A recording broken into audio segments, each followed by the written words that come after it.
Hi everyone, so today we're just going to look back on the watery themed things from this week and look at how we paint water and reflections in water, because I think it's something that lots of people really would like to learn, but it feels a bit daunting. So we're just going to break it right down, and to start off with we'll just use a Prussian blue.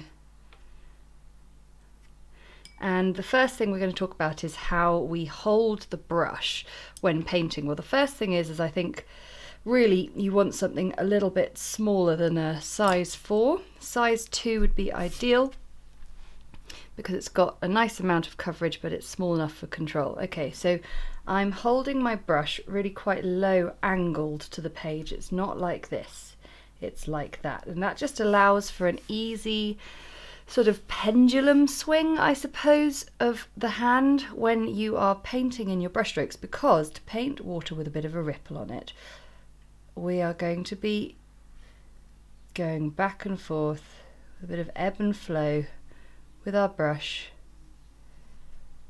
with these lovely softened thin to thick to thin brushstrokes that are going to be sort of dovetailing in and out of one another. So the important thing first, so we keep our brush angled nice and low, so not like that, because that's hard to get any sort of sense of control, and also you don't get as much coverage and contrast with the brush. The other thing that's important to do is to not do this. That's very easy to fall into even when you're like that. You want to try and keep your hand on an even keel. Do you like the nautical references I'm using? Because we're talking about water.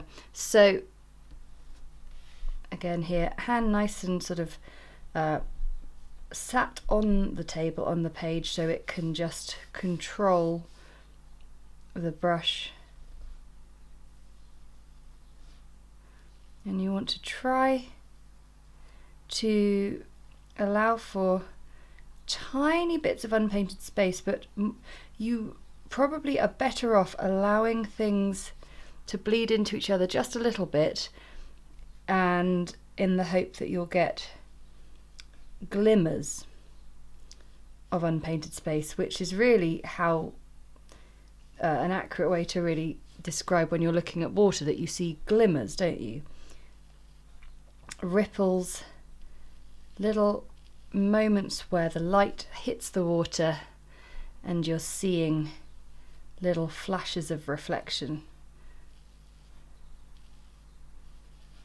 And it's constantly moving, so this lovely sort of organic dovetailed approach also gives that sense of the water just sort of constantly flicking and flickering back and forth. Now the other thing, when you have a highlight, you're also going to have a low light as well. So if we were just going to stick with Prussian blue, we would get some nice concentrated colour, or if you want, you could just take it even further with the contrast and actually pick up a darker tone. So here is Payne's grey, and that's really nice and deep and dark, so we can just mix those two in. And I think also a slightly smaller brush, so let's get a size 0 in here. So it's important that my painting is dry, which it is, and now with this darker colour,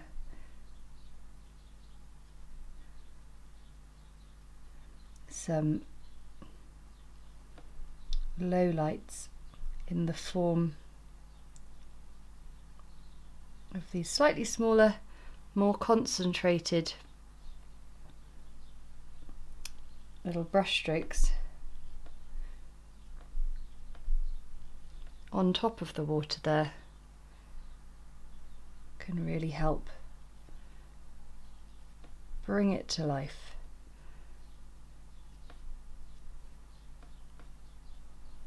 So just again a little bit more space between these flecks on the water,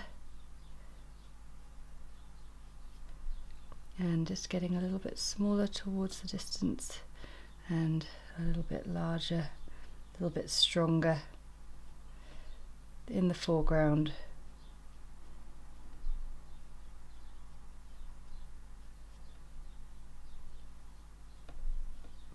And that is your quick fix on a simple water rippling technique.